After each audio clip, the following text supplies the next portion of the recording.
Жените во Македонија немаат никакви потешкоти за пристап до институциите и системите. Можат да фигурираат како сопственици на бизниси, како и легално да потпишуваат секако вид на договори, се вели во извештајот Жени, бизнис и закони 2018 на Светската банка.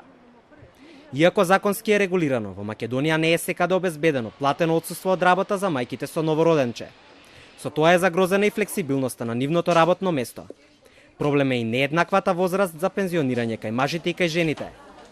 Особено загрижува тоа што во извештајот за Македонија е наведено дека кога станува збор за заштита на жените од насилство или сексуално вознемирување на работното место, не се предвидени казни за сторителите. Во регионот на полето на заштита на жените од насилство, Словенија, Хрватска и Босна и Херцеговина безпрекорно ги спровеле реформите во изминатите 2 години, со бројни законски регулативи и предвидени санкции. Хрватска е најблиску и до највисока оцена за спроведени реформи во делот за еднакви права на мажите и жените на работните места. Економиите во Европа и во Централно-азискиот регион генерално не прават разлика помеѓу мажите и жените во многу области опфатени со извештајот, но недостигот на адекватна заштита против семејно насилство или сексуално вознемирување на работа може да ја намали можноста за заработка на жените и да го ограничи нивното учество на пазарот на труд.